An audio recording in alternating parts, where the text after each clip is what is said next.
So, good morning, ladies and gentlemen. Let me talk today about the part two of our uh, discourse on the Cameroon law. So, I'm going to present today the two systems. So, Cameroon is actually called a Bijural state. That means it has almost like two judicial systems meshed together. So you have the common law and you have the civil law. So in the common law, which is practiced in Ambazonia or the English-speaking Cameroon, is based on oral arguments and proper presentations. You know, where you can argue your case out. It is based on precedents, on what the upper courts have already decided. Meanwhile, in the civil law, the difference is that it is based on documentation and its hermeneutics and its interpretation. So if a lawyer can interpret that law so well, you know, the lawyer will ultimately gain the day. And then you see there's a big difference too at the level of the judges, the way the judges approach the two cases or the two systems. The judge in the Anglophone side is almost like a referee, an arbiter. So he sits there, he tries to make sure that nobody tries to outgain the other or misuses the rules. Meanwhile, in the Francophone region or the civil law, the judge serves as an inquisitor. He serves as somebody who is investigating. He has the investigatorial role or the inquisitorial role, where he can actually question the witness. Because I've been in court, I have seen a judge actually question the witness.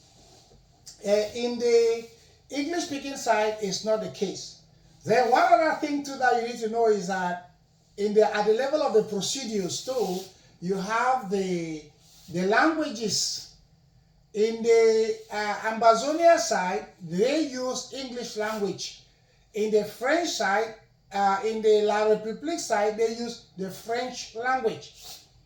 And that is where the major problem came from. You see this Anglophone problem? That was the immediate cause of it. So Francophone judges were transferred, were posted to Anglophone regions, and they wanted to conduct the cases as if the cases were under civil law instead of common law. And remember, the Anglophones, most of them didn't speak French, and most of them don't speak French.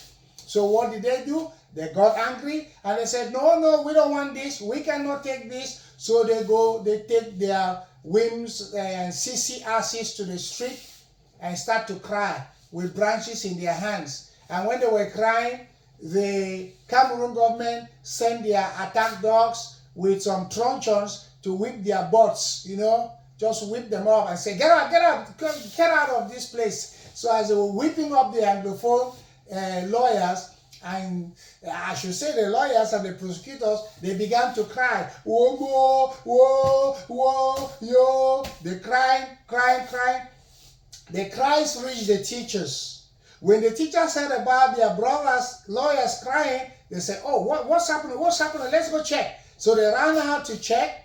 And then they saw that the military was beating their brothers, and so they too joined them and started to pick up branches and everything. And the military even got wilder, crazier. And then now the students said, what is happening? They are beating our teachers in the street.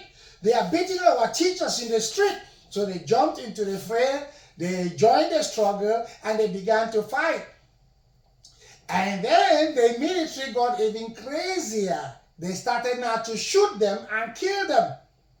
And because of this, they are brave warriors, the Ambazonia brave warriors. They got up and said, they told these whims and sissies of teachers and lawyers, they told them, you push back, sit back and let me handle this. Let us handle this. Let the big boys handle this. And so the big boys stood in front and they handled the matter from 2016 until today. The Amber boys have been at the forefront, while the lawyers and the teachers are eating and they are dining and whining and getting fat, you know, with La République and talking about Amba is bad, Amba is bad. They forgot that they brought the Amba boys into this thing. If they were not crying and weeping and rolling themselves on the floor, the Amba boys would have been nowhere. They would not have enjoyed them. So, but that is a bit of it, what caused the immediate cause of the Ambazonia problem is because of the legal problems, you know, the legal differences. They say that the problem has been resolved, but I don't think the problem has truly been resolved because you still have lots of Francophone judges in Anglophone regions. It is just plain wrong because they are still going to use the civil law to interpret common law cases, which is not right. So my hope is that they will totally look at that, they will look at that completely and see how everything could be fixed. But for those of you who ask me, that is the major difference. That is how it goes. So you have a nice day. Next time I'm going to probably talk on some other things. We already talked about the different types of courts, you know, the customary. Even though I didn't make a video on that one, maybe I'll go back and shoot a video on that one because, you know, I'm still trying to get my way into editing videos. I don't even know how to edit videos, but once I get to it, every day I'm going to shoot you guys a video. So you all have a great day and God bless everyone. Happy New Year anyway.